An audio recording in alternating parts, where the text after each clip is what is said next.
지난 시간에 우리가 다 함께 예수 믿고 하나님 앞에 나온 사람의 신분이 무엇인가를 우리가 1장 1절 말씀을 가지고 생각했기 때문에 부득불 오늘 2절을 연속적으로 설교를 하지 아니할 수가 없게 되었습니다.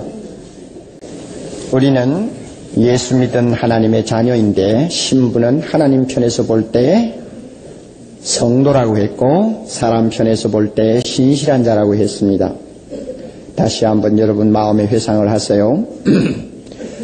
성도라는 의미는 하나님이 우리를 자기 것으로 구별하셨다는 뜻이고 또 우리는 거룩함을 받았다는 뜻이라고 했습니다. 그리고 신실한 자라는 말은 우리가 믿는 예수 그리스도에게 충성하는 사람을 일컬어서 생활을 일컬어서 신실한 생활 혹은 신실한 사람이라고 한다고 했습니다. 이것은 예수 믿는 자만이 가지는 특권입니다. 그런데 이렇게 예수 믿고 구원받은 다음 성도요 신실한 자로 하나님 앞에 신분이 확정된 사람에게 우리 하나님이 주시려고 하는 귀한 축복이 두 가지 있습니다. 그것이 은혜와 평강이라는 것입니다. 이 선물을 하나님이 얼마나 우리에게 주시기를 원하시는지 사도 바울을 통해서 로마서로부터 13번 이상 성경을 펼 때마다 우리에게 이 축복을 해줍니다.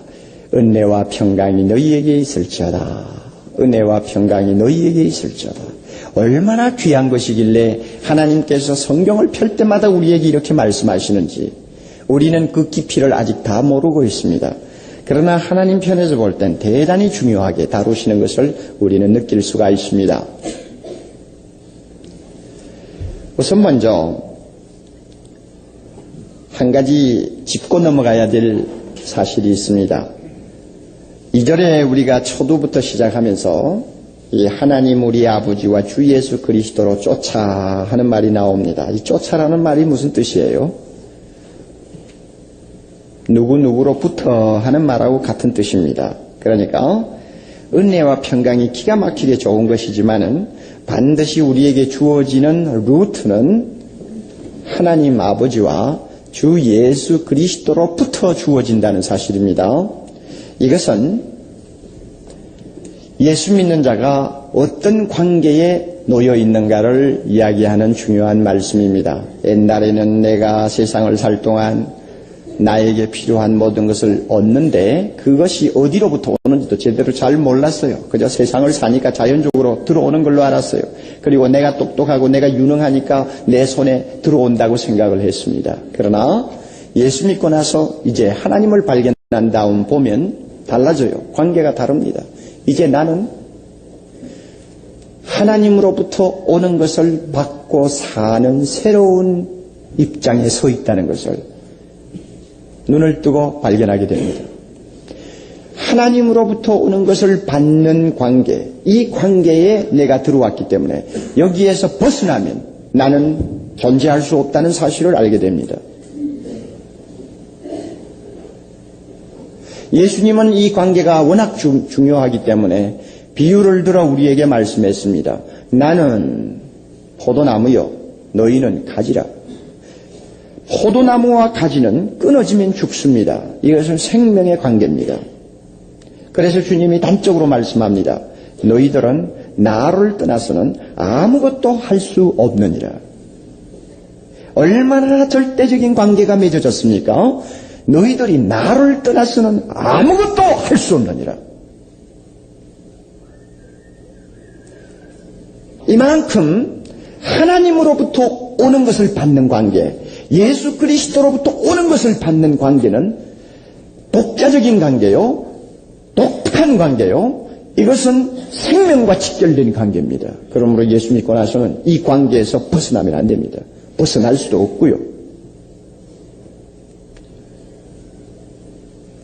지난번 대각성 전도 집회를 통해서 예수 믿으신 사랑하는 형제 자매들, 그리고 예수를 오래 믿었지만 아직도 여러분의 관계가 분명하게 정립이 되어 있지 않다고 생각되시는 분들, 이 시간 성령께서 여러분의 마음의 생각을 완전히 바꾸시고 내 자신이 어떠한 위치에 와 있으며 하나님과 어떤 관계에 서 있는가를 다시 한번 분명하게 확인해 주시기를 바랍니다. 많은 분들이 예수를 믿고 아직 이 관계를 모르고 있어요. 예수 떠나면 우리는 살아남지 못합니다. 이 말은 세상에서 뭐 금방 망한다는 소리 아니에요. 하나님이 보실 때 아무 쓸모없는 존재로 전락한다는 말입니다. 예수 믿다가 이 관계에서 벗어나서 제 마음대로 사는 사람 잘 되는 거 봤어요? 이 말은 세상에서 뭐 집 짓고 사업 잘하고 성공하지 못한다는 말이 아닙니다. 영적인 입장에서 보자는 말입니다. 잘 되는 거 맞느냐고요. 그 사람이 과연 세상 끝날 자기가 생명을 이제는 종지부 찍는 마지막 순간에 여러분 평안하게 세상 떠나는 거 봤나요? 너희가 나를 떠나서는 아무것도 할 수 없느니라. 이 관계입니다. 이 관계에 들어선 사람만이 그 다음에는 무엇으로 삽니까? 은혜와 평강으로 삽니다. 이 첫 줄입니다.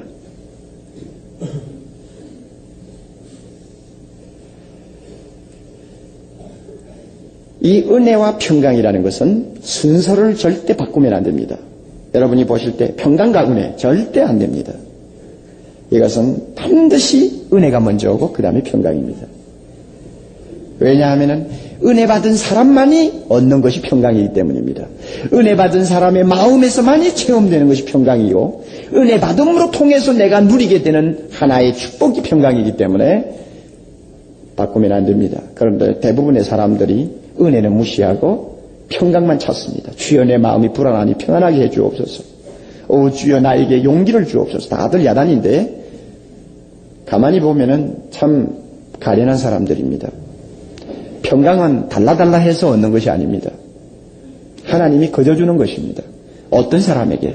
은혜를 받는 사람에게 자동적으로 주는 축복입니다. 그래서 여러분들이 과연 평강을 누리기를 원하는 사람이면 은혜를 먼저 받으십시오. 은혜는 믿음의 시작이고 평강은 믿음의 끝입니다. 은혜를 샘이라고 한다면 평강은 바다입니다. 은혜를 원인이라고 한다면 평강은 결과입니다. 그러므로 은혜가 없으면 평강이 오지 않고 은혜가 부족하면 평강이 흔들립니다. 따라서 성도의 행복과 건강은 은혜의 분량에 따라 결정이 됩니다. 성도가 마음으로 평강을 어느 정도 누리고 사느냐도 은혜와 비례해서 결정이 됩니다. 여러분은 어떤 상태입니까? 마음의 평강의 강이 흐를 정도로 은혜가 충만한가요?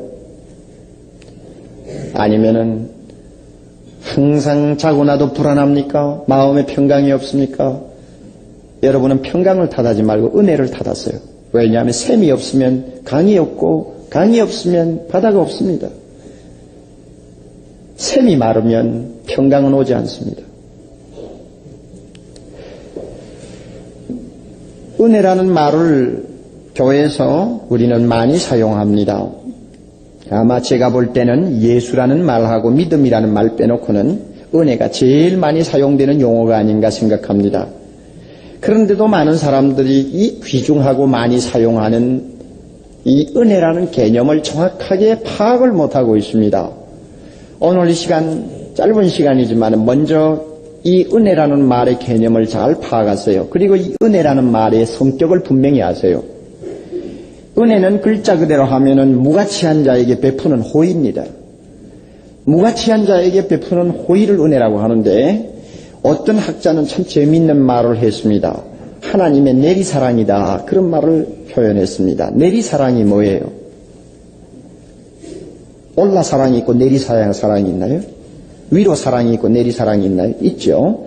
보통 부모가 자식을 사랑하는 사랑은 내리사랑이라고 합니다. 그래서 부모에게는 잘 못해주면서 자녀들에게는 극진하게 잘해주는 것이 보통 부모들의 상황인데 그것은 내리사랑의 성격 때문에 그래요. 하나님께서 우리를 그의 자녀로 삼으신 다음에 우리를 향하신 그의 마음은 항상 내리사랑입니다. 그래서 이 내리사랑은 무조건적이고 어떤 면에는 굉장히 순수합니다. 그러나 은혜와 사랑이 똑같다 이렇게 말할 수는 없습니다. 결국 내리사랑이라고 표현한 것도 은혜는 하나님의 내리사랑을 통해서 주어지는 축복이라는 의미에서 내리사랑이다 이런 말을 하는 것입니다. 또 하나 여러분이 알아두실 것은 이 은혜라는 것은 우리의 영혼과 속 사람을 강건하게 하는 하나님의 축복입니다. 육체가 잘 살고 육체가 평안할 때 주는 여러 가지 축복을 갖다가 은혜라고 저는 말하고 싶어 하지 않습니다. 물론 그것도 은혜입니다. 그러나 그것보다 한 걸음 더 앞서서 생각할 것은 은혜라는 원 단어의 성격은 우리의 속 사람의 강건을 위해서 우리의 영혼의 평안과 마음의 평안을 위해서 주시는 하나님의 은혜다. 하나님의 축복이다. 이렇게 여러분이 아셔야 됩니다. 이런 의미에서 사도행전 13장 43절에 보면 항상 은혜 가운데 거하라 하는 말이 있습니다. 이때 항상 은혜 가운데 거하라. 이게 뭘까요? 항상 돈 속에 거하라 하지 않고 항상 좋은 집에 거하라 하지 않고 뭡니까? 은혜 안에 거하라. 이것은 내 육체가 거하는 것이 아니고 무엇이 거하는 것입니까? 내 영혼이 내 속 사람이 항상 무엇인가 하나님이 주시는 풍성한 축복 안에 거하는 것을 말합니다. 그 다음에 디모데후서 2장 1절은 예수 안에 있는 은혜 속에서 강하라 그럽니다. 잘 먹고 강하라 하는 것이 아니고 잘 입고 강하라 하는 것이 아니고 은혜 속에서 강하라. 이 말은 은혜 안에서 은혜를 먹고 마시면서 강하라 하는 말입니다. 뭘까요? 강해지는 것은 나의 무엇입니까? 속사람, 나의 영혼입니다. 그리고 히브리서 13장 9절에도 이렇게 말씀합니다. 마음은 은혜로서 굳게 함이 아름답고. 마음은 속사람의 대명사죠. 마음은 무엇으로요? 은혜로서 그 다음에 굳게 함이 강건하게 함이 아름답고 했습니다. 이것 보면 은혜는 우리의 속사람을 위해서 하나님이 주시는 양식이요 축복입니다. 이 점을 여러분이 꼭 기억하시는 것이 좋습니다. 따라서 속사람이 강건하지 못하면 행복자라고 할 수가 없고 속사람이 늘 은혜 안에서 강하여지고 풍성해지지 아니하면 그 사람이 외적으로 아무리 많은 것을 소유했다 할지라도 진정한 행복자가 아니라고 하나님은 말씀합니다.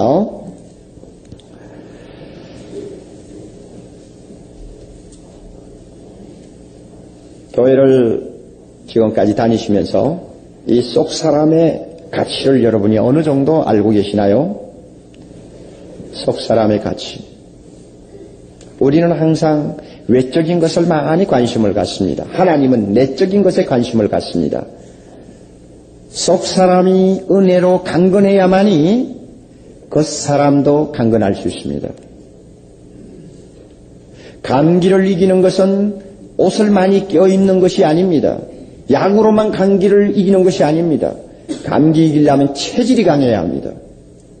마찬가지로 오늘 이 세상을 살아갈 동안 우리가 많은 고난과 역경을 겪을 때가 많이 있는데 또 죄악과 싸워야 되는데 이것들을 싸우는데 필요한 것은 내 속사람의 강건이지 육체적으로 내가 얼마만큼 부유하냐 형통하냐 성공했느냐가 아닙니다. 많은 사람들은 어려움을 당하면 어려운 그 조건 때문에 하나님 앞에 기도하고 불평합니다만 하나님이 보실 때는 어려운 그것이 문제가 아니라 그 어려움을 극복할 수 있는 속사람이 약한 것을 하나님은 염려합니다. 초막이나 궁궐이나 모두가 하나님 나라가 될 수 있도록 우리가 만드는 것은 환경을 변화시키는 것은 속사람이지 겉사람이 아닙니다. 여러분의 삶을 통해 진정한 마음의 평안을 누리고 삶의 가치를 발견하고 무엇인가 보이지 않는 영원한 가치를 놓고 뛸 수 있는 그 모든 준비는 속사람이 하는 것이지 그 사람이 하는 거 아니에요. 은혜로서 내 생각이 강하면 아무리 복잡한 문제를 앞에 놓고도 우리는 강할 수 있고 은혜로서 내 정신이 강하면 아무리 고통스러운 문제를 놓고도 극복하고 나갈 수 있습니다. 은혜로서 내 마음이 무장되어 있으면 내가 육적으로 필요하다고 생각하는 것들이 충분하지 못해도 우리는 감사하며 찬송하면서 삶을 이겨나갈 수가 있습니다. 그래서 하나님은 돈 달라 하는 자에게 돈을 다 주시지 않고 고난을 다 제거해달라고 하는 자에게 하나님이 고난을 100% 완전히 제거하시지 않고 남겨놓으시는 이유가 그것이 전부가 아니라 하는 것을 가르치는 것입니다. 그것이 없어진다고 사람이 행복한 것이 아니다. 중요한 것은 너 속 사람이 강해야 된다는 이야기입니다. 여러분 진짜 속 사람이 강건합니까? 자신에게 각자 물으세요. 그러면 우리의 속 사람을 강건케 하는 것이 은혜인데 이 은혜를 받는 구체적인 길이 두 가지가 있습니다. 잘 좀 기억하시면 좋겠어요. 이 교회를 나오시면서 잘 좀 기억하시고 배우세요. 이 은혜가 그렇게 중요한데 이 은혜를 받는 방법을 잘 모르고 또 알면서도 잘 실천하지 못하는 것이 일반적인 현상입니다. 여러분 은혜 못 받으면 망해요. 잘 기억하세요. 은혜 못 받으면 큰일 나요. 예수 안 믿었다면 모르겠지만 예수 믿고 나서 은혜 못 받으면 정말 비참합니다. 은혜는 첫째로 구원의 진리와 구원의 축복을 더 깊이 깨닫는 감격에서 얻어집니다. 다시요. 은혜는 구원의 진리를 매일매일 더 깨닫고 구원의 축복을 매일매일 더 깊이 체험하는 데서 얻어지는 것이 은혜입니다. 우리가 잘 아는 바와 같이 구원은 과거지사입니다. 구원은 과거지사예요. 여러분은 구원 받을 것입니까? 구원 받았습니까? 예수 이미 믿고 하나님 아버지 앞에 나와서 예수님이 나의 주님이요 나의 구원자라는 것을 의심 없이 믿으면, 그리고 예수님이 나를 위해 십자가에 죽으시고 3일 만에 살아나셔서 나의 모든 죄를 다 대속해 주셨다는 것을 여러분이 분명히 믿으면 여러분은 이미 구원받은 사람이요 사망에서 생명으로 옮긴 사람입니다. 그러면 이건 과거지사입니다. 사랑의 교회는 구원받기 위해 존재합니까? 아니면 구원받은 하나님의 자녀로 존재합니까? 구원받은 하나님의 자녀로 존재합니다. 모든 게 과거형입니다. 여러분 1장 5절 끝을 한번 보세요. 하나님께서 여러분의 구원을 현재로 보는지 과거로 보는지 잘 보세요. 예수 그리스도로 말미암아 자기의 아들들이 어떻게 했습니까? 되게 하셨죠. 그 다음에 7절 끝에 가서도 그의 은혜의 풍성함을 따라 그의 피로 말미암아 구속, 다시 말하면 죄사함을 어떻게 했습니까? 받았습니다. 그리고 13절 끝부분에 가서 또한 믿어 성령의 약속의 성령으로 인치심을 받았느니라. 어느 것 하나 현재 용어가 없어요. 전부 과거입니다. 그러므로 구원은 이미 받은 기정사실이요 과거의 사건이요 내가 이미 소유한 일입니다. 그런데 이 과거의 일일수록 사람은 잊어버리기를 잘합니다. 이미 기정사실일수록 사람들은 소홀히 다루기를 잘합니다. 그래서 교회 안에서도 보면 예수를 오래 믿으신 분들이 은혜가 메말라가지고 항상 고통을 당하는 모습을 보는데 그 원인이 어디 있는지 압니까? 구원받은 사실이 너무 오래전에 있었던 일이기 때문에 첫사랑을 다 잃어버렸어. 감격이 없어.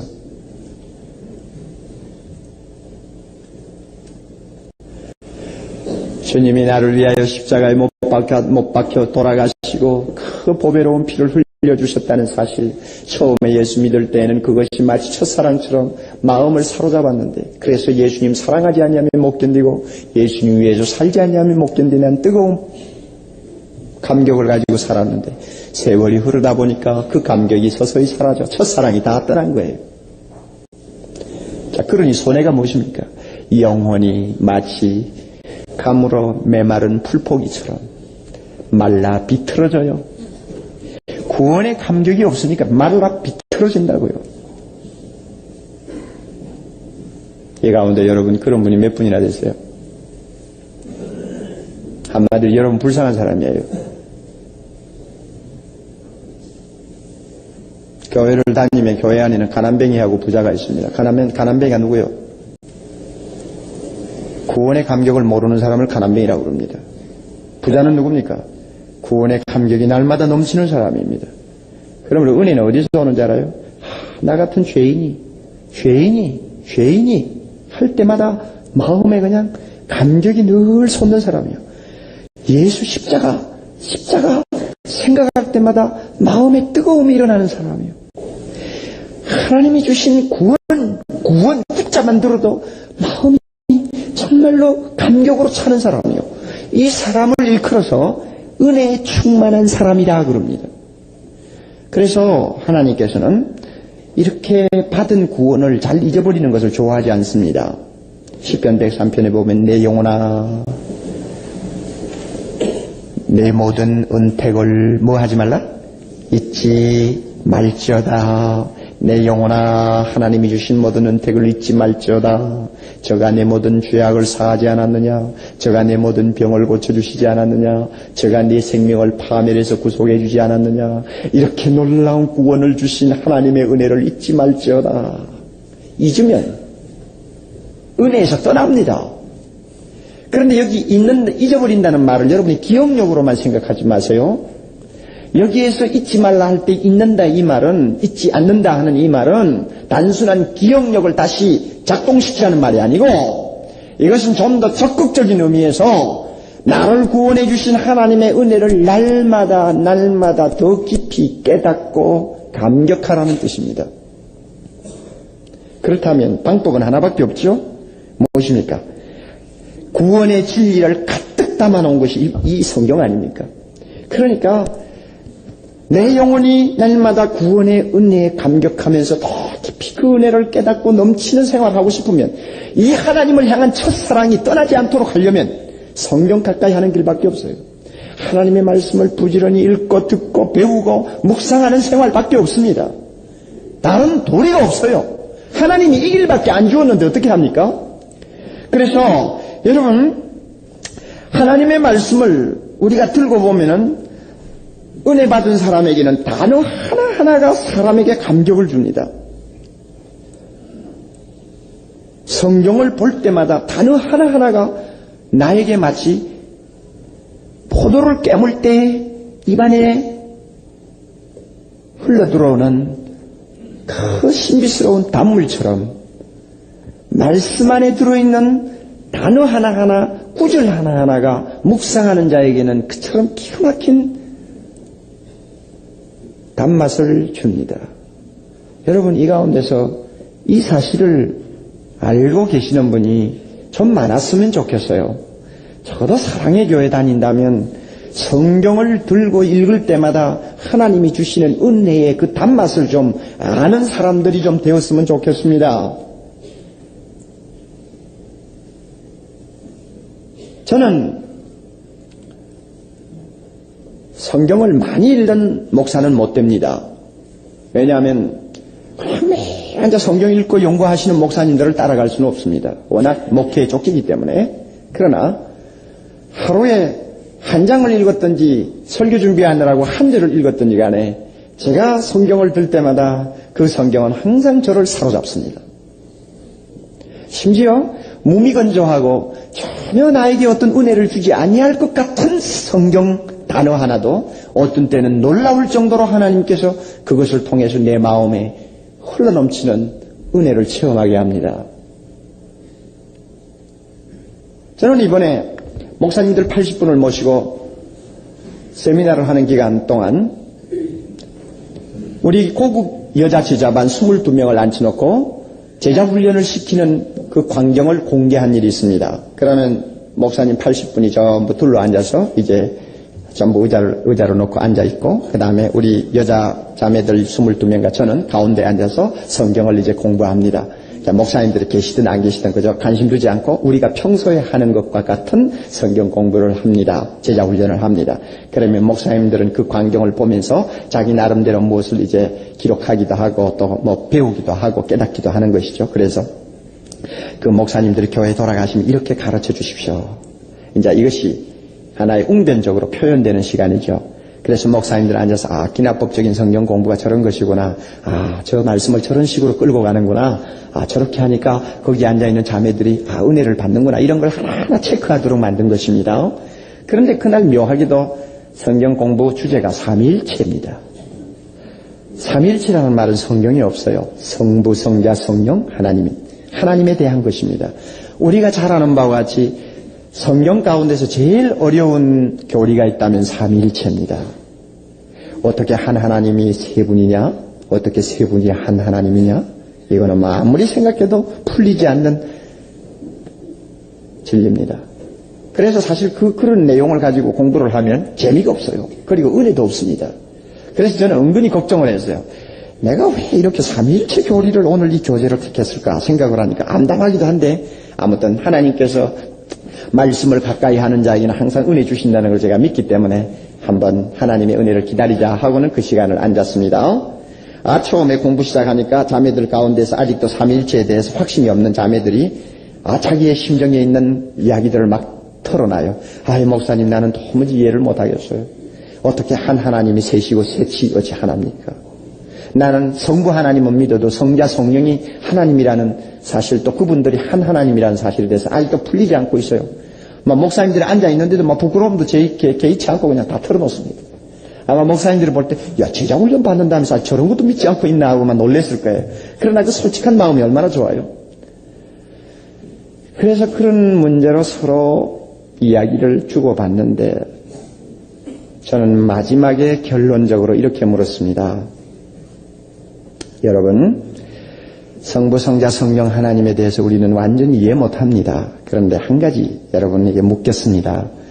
하나님이 이렇게 이상한 분으로, 셋이 하나, 하나가 셋, 이런 이상한 분으로, 우리가 도무지 이해할 수 없는 이런 분으로 나타나지 아니하면 안 되었던 근본 이유가 누구에게 있습니까? 하나님 자신이 괴물처럼 생겼기 때문입니까? 아니면은 우리 자신에게 문제가 있기 때문입니까? 하고 물었습니다. 누구 때문입니까? 대답하세요. 누구 때문이요? 죄 속에 푹 빠져가지고 진리를 깨달을래야 깨달을 수도 없고, 하나님을 찾을래야 찾을 수도 없고, 결국 하나님 찾는다는 것이 자기 머리에서 만들어낸 우상 아니면 눈앞에 보이는 신기한 것밖에 하나님으로 생각하지 못하는 우둔한 인간이 어떻게 하나님 찾습니까? 그러니 이 하나님, 이 무지한 인간에게 하나님이 자기 자신을 알려주기 위해서 모든 수단 방법을 총동원한 것이 삼위일체입니다. 나 같은 죄인을 하나님이 구원하시기 위해서 자신이 모든 방법을 다 동원해서 우리에게 나타나신 모습이 삼위일체입니다. 뭐 때문에? 내가 하나님을 이해할 수 없는 존재이기 때문에 가급적이면 나에게 하나님이라는 자신을 이해하도록 만들기 위해서, 또 나를 하나님 앞으로 인도하는데 큰 지장이 없도록 하시기 위해서 자신이 그렇게 나타나신 것입니다. 결국 따지고 보면 내가 원인이에요. 성부 하나님이 왜 육신을 입고 오셨습니까? 나 때문이요. 왜 성령 하나님이 영으로서 내 마음에 거하셔서 돌같이 굳은 내 마음을 부드럽게 해줍니까? 나 때문이요. 여러분, 우리는 날마다 하나님이 왜 성부, 성자, 성령이냐 하고 따지기만 했지, 나 때문에 하나님이 성부, 성자, 성령이라는 것을 여러분이 이해하셨나요? 그날 그 시간 그 문제를 놓고 서로가 이렇게 결론을 지으면서 드디어 자매들의 얼굴이 조용히 은혜로 잠기는 것을 보았습니다. 무엇인가 생각하는 것입니다. 그렇구나. 나는 삼위일체 하나님이 이상하다만 생각했지. 그 하나님이 나 때문에 그런 이상한 모습으로 찾아오셨다는 것은 나는 생각 못했구나. 나를 위해서. 그러니까 처음 시간에 이해 못하겠다, 어떻게 그럴 수가 있느냐 하고 나오던 자매들도 조용히 머리를 숙이고 생각을 합니다. 그게 은혜입니다. 깨닫는 데서 오는 은혜입니다. 그래서 목사님들이 가면서 앙케트에 써놓은 거 보니까 어디에서 제일 감명이 깊었느냐 했더니 고급 제자반하고 쓴 사람들이 전에는 전혀 없었는데 이번에는 여러분이 돼요. 그거 놓고 볼 때 여러분, 성경 안에 있는 진리는 어느 것을 하나 드러내서 씹어도 깨물어도 단맛이 나올 정도로, 그래서 내 영혼이 강건해질 수 있도록 하나님께서 가득가득 은혜를 담아 놓으셨습니다. 믿습니까? 그러므로 여러분, 성경 말씀을 등한히 하는 것만큼 손해가 없습니다. 우리 성도들이 가정에서 개인적으로 앉아서 참 이 포도알을 깨물 때 느끼는 그런 맛을 보는 단물이 쭉쭉 나오도록 성경을 이해할 수는 없을 것입니다. 상당한 수준에 올라가기 전에는 그렇게 되기는 어려워요. 그러므로 별 수가 없어요. 성경 가르친다고 하는 데는 무조건 뛰어와야 돼요. 설교를 하는 데는 무조건 와야 돼요. 성경 공부를 한다는 다락방에는 무조건 뛰어가야 돼요. 이유 요하를 막론하고 시간 내서 뛰어가는 사람이 한마디로 장땡입니다.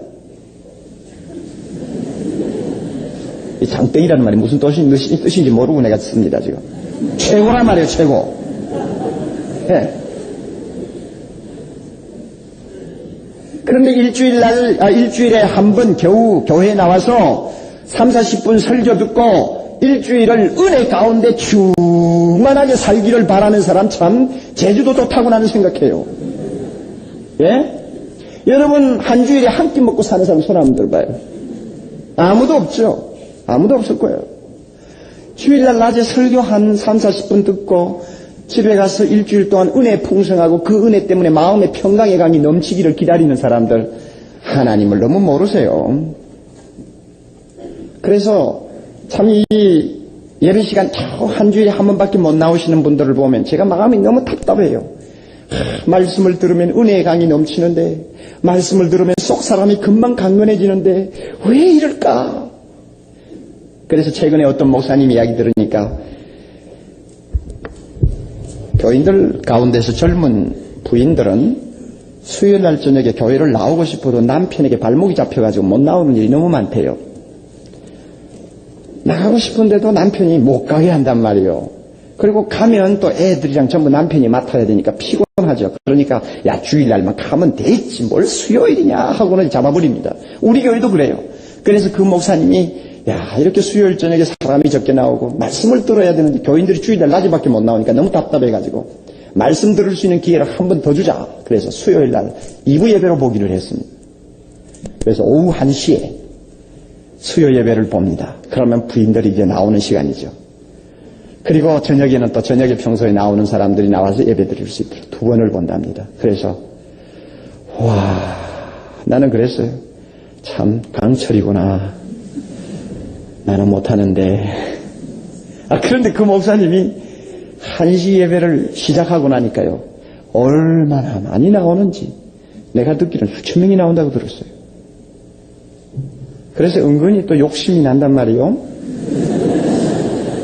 야, 우리 교인들도 이거 말씀을 들어야 사는데 이거 참 시간을 좀 만들어줘야지 어떻게 할까. 나도 한번 10년도부터 1시에 일부 예배를 볼까 지금 생각 중이에요. 그런데 자신이 없어요. 그렇지만 말씀을 통해서 듣기만 하면 금방 살아나야 될 영혼들이 듣지 못하고 배우지 못해가지고 너무 고통당하는 것을 볼 때 내가 희생이 되더라도 해봤으면 하는 생각을 하고 있습니다.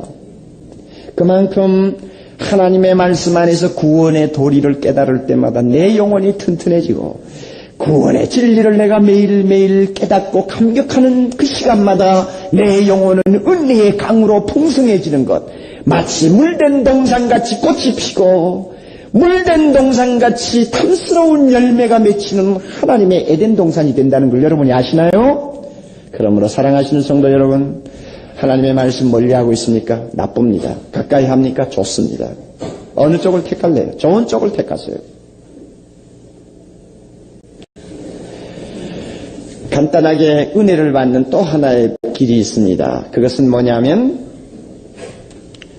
때를 따라 도우시는 하나님의 손길을 체험하는 데서 은혜를 받습니다. 때를 따라 돕는 하나님의 손길을 체험하는 것입니다. 여러분, 한번 물어보세요. 여러분이 마음이 무거우면 어디를 찾아갑니까? 중앙극장인가요? 여러분, 불안하고 실망이 될 때 무엇을 합니까? 오비 맥주인가요? 자신을 잘 생각하세요. 진짜 마음이 불안하고 고통스러울 때 어디를 가느냐 그 말이에요. 부인들도 맥주 잘 마신다고 난 들었어요. 자, 보세요. 몹시 위급한 경우를 당했을 때 누구에게 하소연합니까? 누구한테? 그런데 여러분, 마음이 고통스러울 때나 불안할 때나 위급한 일을 당할 때나 항상 하나님 앞에 나가서 하소연할 수 있는 사람이면 그 사람 그래도 은혜 안에 사는 사람입니다.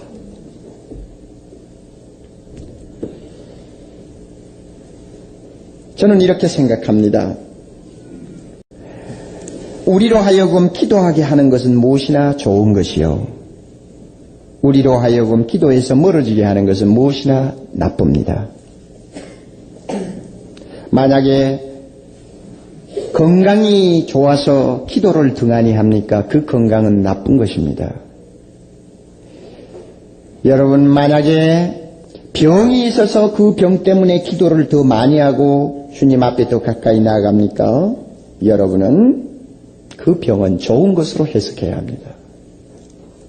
역설입니까? 저는 그렇게 생각합니다. 남편이 너무 좋아서 남편 옆에 붙어 있다가 기도 못합니까? 남편은 나쁜 것입니다.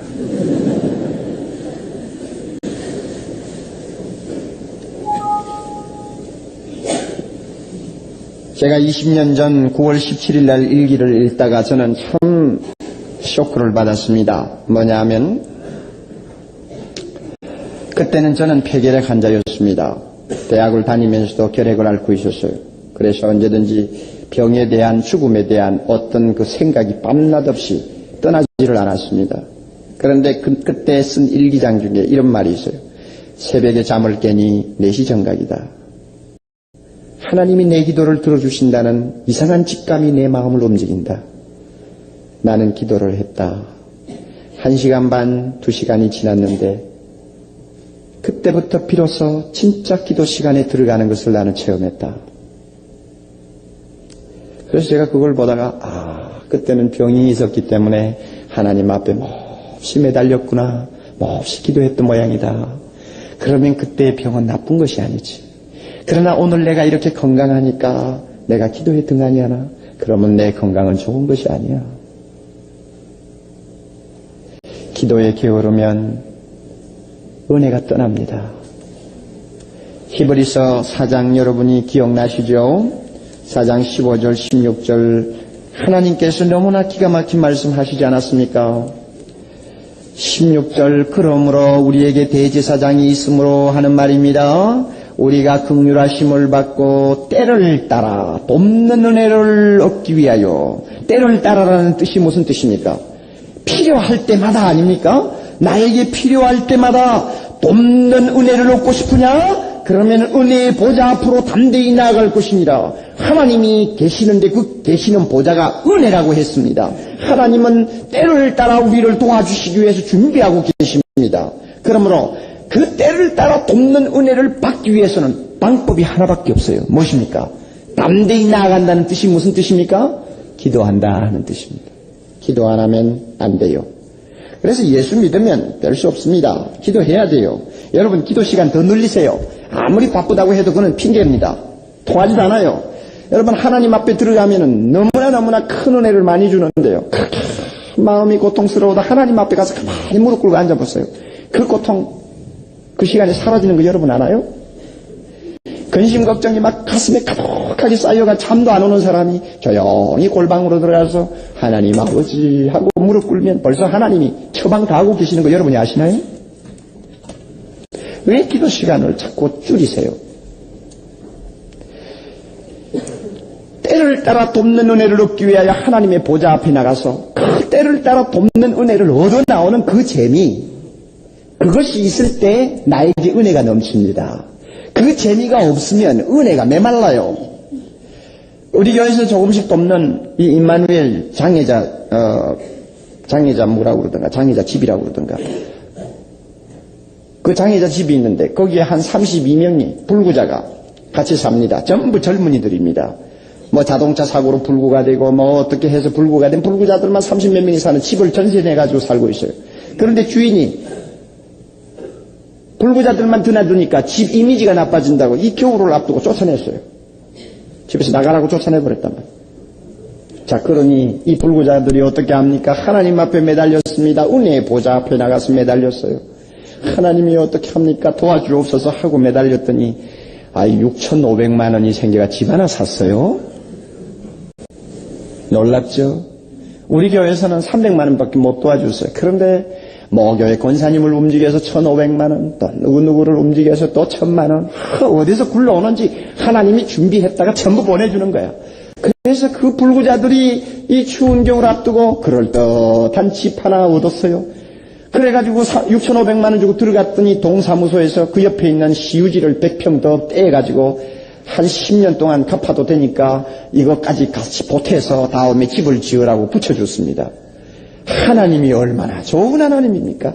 그러니 그 원장도 전부 불구자입니다. 그 불구자 젊은이들이 너무 좋아가지고 우리 하나님이 이렇게 은혜를 주셨다고 막 저에게 전화로 연락을 했어요.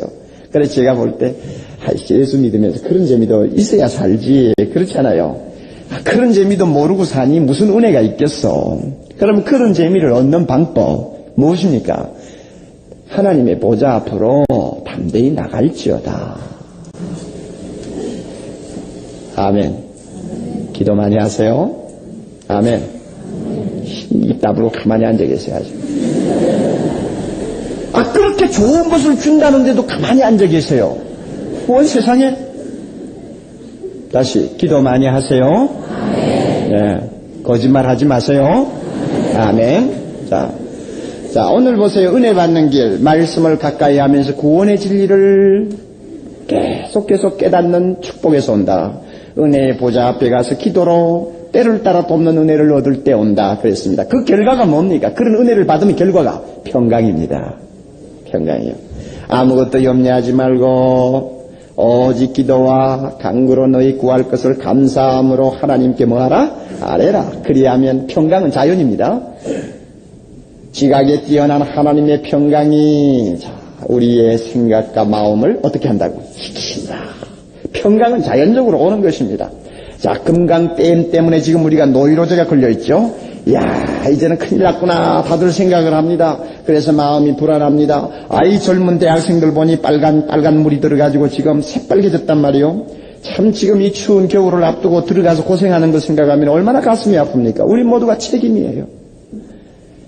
그 애들 이야기를 들으면 앞과 뒤도 없어요. 이거는 완전히 무언가 사로잡혔어요. 한마디 씌었어요. 완전히. 왜 이렇게 됩니까? 자, 이런 것을 볼 때 우리는 마음에 참 고통이 옵니다. 그러나 하나 감사한 것은 예수 믿는 사람은 그 마음의 평강이 사라지지 않습니다. 댐이 서든 뭐하든 간에 무릎 꿇고 기도하는 성도들이 수십만 수백만이 있는 이 나라를 우리 하나님이 얼마나 세밀하게 간섭하고 계신다는 걸 알기 때문에 우리는 마음의 평안이 있습니다. 믿습니까? 성도의 평강, 이것은 대단한 것입니다.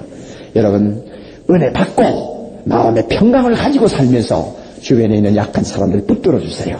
이것이 우리 신앙인들의 해야 할 일입니다. 정치가들을 붙들어 주세요. 여러분, 우리가 해야 할 일입니다. 학생들을 붙들어 주세요. 우리가 해야 할 일입니다. 그러나 우리가 은혜에서 떠나서 마음이 흔들리면 붙들어 줄 자가 이제 없습니다. 교회가 왜 있습니까? 필요가 없습니다. 십자가 떼내야 돼요. 이 어려울 때 교회가 제구실 못하면 십자가를 떼내버려야 됩니다. 하나님의 은혜 받으면 우리 속 사람이 강건해지고, 강건해지면 우리는 평강을 누리는 사람이 되는데, 이 평강의 모습을 가지고 사람들을 도와줘야 될 거 아니에요. 이 은혜를 주시기 위해서 오늘도 하나님은 이 자리에 계십니다. 여러분, 마음을 열고 은혜를 받도록 하세요. 다 같이 머리 숙여 기도합니다.